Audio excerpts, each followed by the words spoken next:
Evo, Nikola je, na primjer, završio u državi New Mexico, Albuquerque, blizu Albuquerque, neka sela. 300 milja. Tamo je isto bio, evo neko on otprilike prenese. Da, radio sam na poziciji konobara u nekom restoranu meksičke hrane. I kuvara i konobara i svega. Nije prvi kad to nikad nisam radio, ali tamo je sve već pripremljeno, biti kuvar je jako lako u Americi. Dalje, drugi posao nisam radio, radio sam samo jedan posao.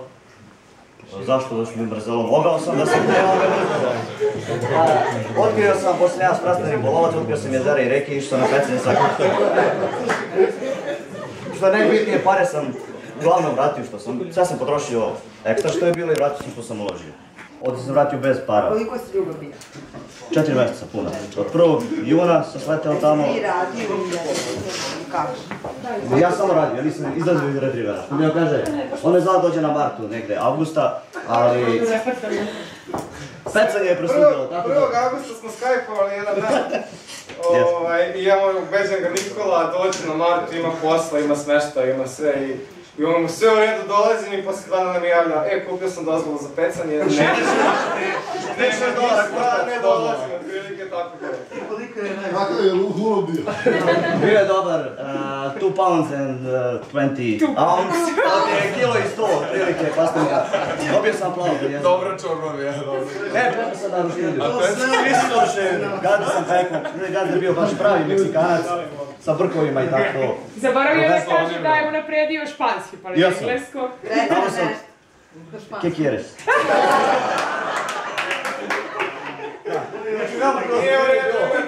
Mnogo mi je bilo. Jeste, Kasandra i Davista su mi pomogli tamo. Pitao me je gazda, kako, otkud ti znaš kao španski iz Srbije? Pregledao sam ove, telenovelas. Tako da zovu. Sapunas.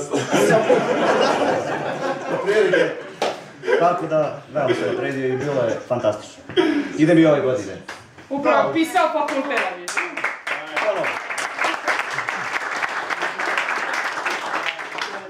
Sad ja. Ajde redu kad smo krenuli. Ja sam Dušan Krstić za MC, jo? Kako ste, dobro ste. Nasme, najvažnije su nasme i to je najvažnije. Evo, ja sam radio u restoranu Atlantic, Boathouse i Field Club kao food runner. Radio sam još jedne prodavnice na Ostrvu koje se zove In the Woods. Skoro celo let sam tamo isto i brat i ja smo radili tamo 3 mjeseca skoro je više. Da ga ne žaktanje ovo. Dragan Krstić, da. Ostrvo kao Ostrvo je stvarno prelepo, kao što ste čuli od ovih predivnih mladih ljudi. Vladimir Dragana sam zaboravio.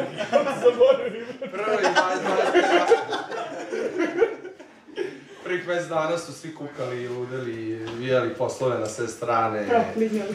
Da, proklinjali, da se vrate sa nezvanijačim, ono da... U svakom slučaju bilo je svega u početku, jer iskustva su razna, neko je počeo odmah da radi pune sate, neko je počeo 1, 2 dana, 3 dana i ono kako se kuvala sezona, tako su se povećavali satnice. Ali u svakom slučaju Ostrvo je, što je najvažnije, Ostrvo je jako bezbedno, sigurno, ljudi su predobri, smrdljivi tvorovi su najveća opasnost, verujte, ono to ozbiljno na ulici, ne stvarno, mi smo tako i pričali, tamo stvarno ljudi, koliko puta, 2, 3 sata, 4 ujutru se vraćamo sa nekih žurki, izlazaka. Ljudi su na ulici krajnje, Da, što je meni bilo zanimljivo kad sam došao prva 4 dana, svi su mi dođu kod mene, hello, how are you? Stalno s kolima i stalno pričaju sa mnom i rekao, da li mi kažeš na ulici, tako i hello.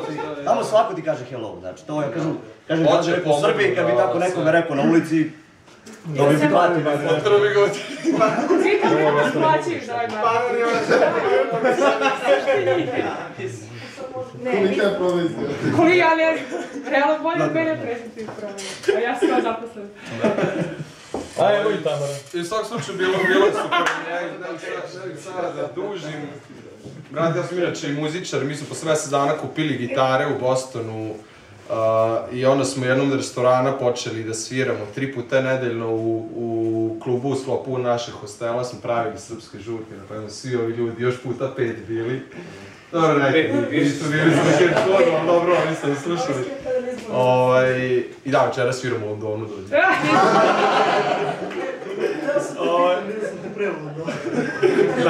Inače sad tamo kao da je Malta eksplodirala, pošto je London, kao da je Amerika. Jel Londona treba da traži procenat? Napravili bi tamo to. Bilo je super, u svakom slučaju mi smo ostali na ostrovu do 10. oktobra. Šta lupam, 18. Da, 10. novembra smo ostali u Njujorku. Da, i što je najbolja stvar ispala kod nas, kada što se tiče tog poslednjeg meseca, poslodavci za koje smo radili u prodavnici imaju neku zgradu, vilu, ludu, nešto, na 5 nivoa, na sred Manhattanu, oni su nama to omogućili su nam da ostanemo tamo koliko god hoćemo, mi smo morali $1 jednog da ih platimo, lokacija je bila savršena, bezbedna. Sve, šta ste? Pa jesu? Bili? Jesu, bili smo tamo, da. Bili smo i u tom periodu smo išli do Čikaga isto, što smo kupili neke karte za koncerte i bili smo u Čikagu 3 dana.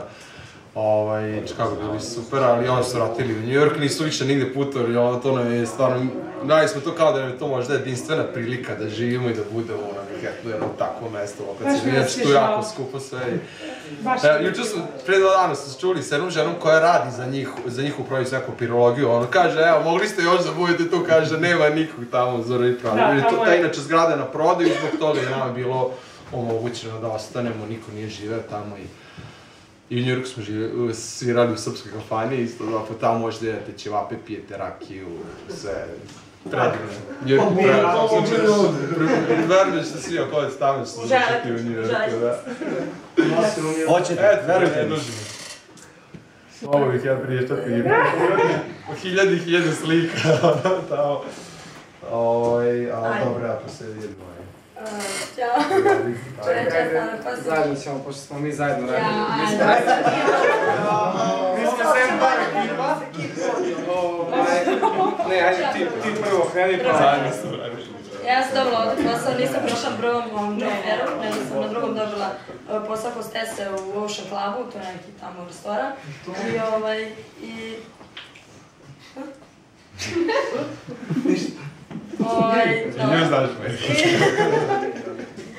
I dobila sam tamo posao i ne znam, shvatnicu, ugovor smo imali ne znam šta i onda se desilo, to sam ja onih 10% što spominjali, da se nije baš sve ispunilo, ali na kraju se bilo super, došla sam tamo pa nije bio taj otvoren restoran, ali pošto isti gazda od ne znam nekog drugog gde smo radila s njim, onda je taj gazda nas uzeo i dao nam posao u tom drugom restoranu i imali smo, doduše malo je bilo frka oko sati, to što su rekli, ali pošto onda radiš na tom jednom poslu manje sati, nedeljno, ne znam, sam radila 4 smene po 10 sati, onda sam za ova 3 dana našla još 2 posla i bilo sve ekstra, radila sam, ne znam, rent-a-karu, što isto imate ovdje ponuda na job fairu, pošto drugarica tamo radila i pošto je to tako sve malo, imala sam 3 posla bukvalno na, ne znam, 100 metara, od tog hostela smo bili smešteni i sve možda stigneš, od 8 do 5 radiš na jednom, od 5 do 10 na drugom i tako i sve je bilo ekstra.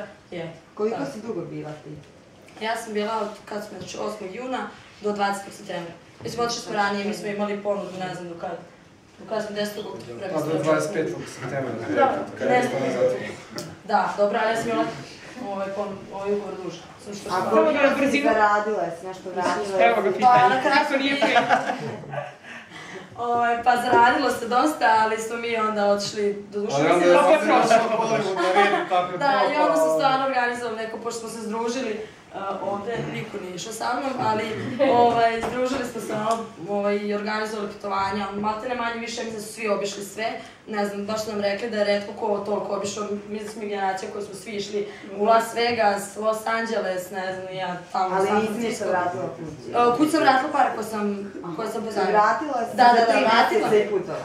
Da, putovala, kupila tehniku i tako, ali nisam vratila neki keš nešto da se... A dobro. Da, sad mogu. Dobro, to je izbor koji svi prave. Da li će tamo od zarađenog novca trošiti putovati ili će vraćati, ali... Što se vidi na vreme?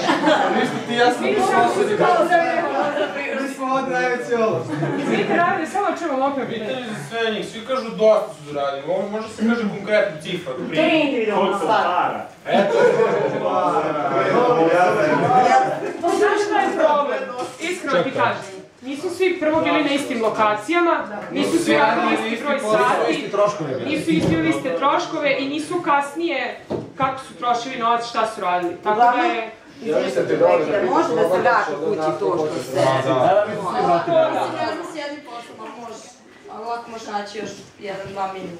Bukvalno ideš i tražiš to, ne znam. A to nije kao, to ideš od vrata do vrata i da, posla nema posla, to je normalno. Ja i drugarica smo, mislim, odmah smo išli prvi dan, pošto smo tako bilo nešto. Ne znam šta. Više sam... Bilo me smešno ovdje. Ne, bukvalno smo radili, ne znam, kod nekog lika smo parili stolarije, mislim, niđe vedalo. Ko znate, ma znamo da ne znam. Došli tamo, nema pojma, ono šta zdrži, ono splaća, sve uredno.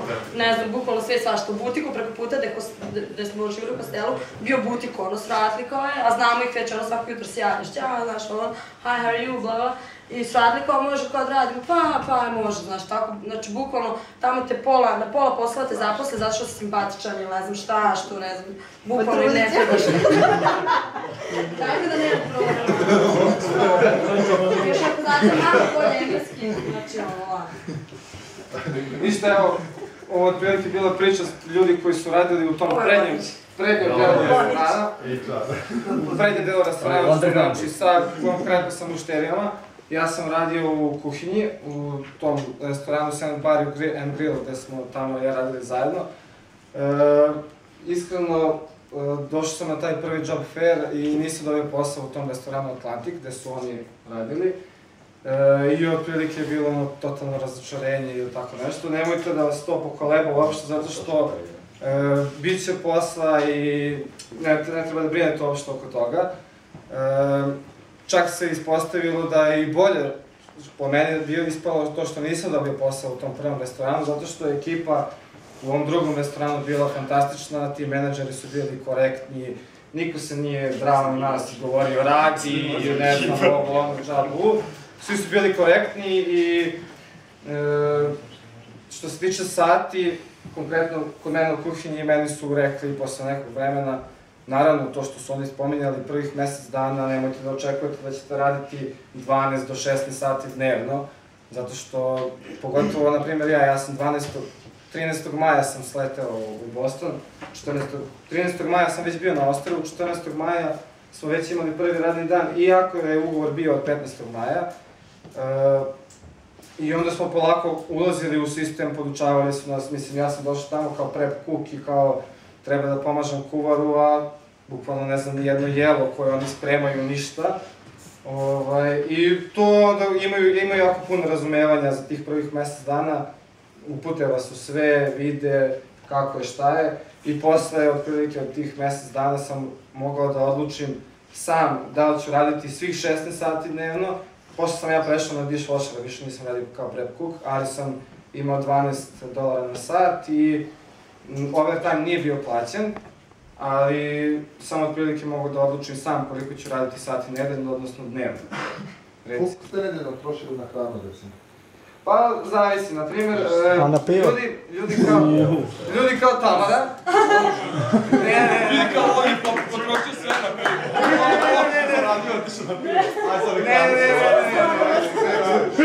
Zavisi gde radiš, ako radiš na primjer na 2-3 mesta u hranu, ti ne možeš da trošiš pare na hranu. Da, kogod radi u restoranu ima hranu. Nismo trošili pare na hranu jer smo mogli da jedemo... Pola ti ono pobedili, pola ti sam sedi. Ne, pazi, uđeš u frižideri. Nisam spomenuo Tamaru iz nekog lošeg razloga, naravno, nego Tamara je jedna od ljudi koji su radili u tom, da kažeš, prednjem delu restorana i oni nisu imali pristup, znači, kuhinji. Imali su pristup, ali ne u tom smislu. Oni su imali 50% popusta na svu hranu. Mogli su da jedu od hamburgera do školjke koje su htjeli, imali su 50% popusta na tu hranu. E sad, ja koji sam radio u kuhinji, mene niko ništa nije pitao, ja idem i jedem kad hoće, onda se Tamara kaže, ajde da ti spedi neki pomfrit, ja sam bilo stakao sredi, tako prilike. Šalim se, naravno. Znači treba biti dobar sa dishwasherom. Otprilike ispade da ja, na primjer, nisam na hranu trošio ništa, ali zato na pivo, to se trošilo baš dosta.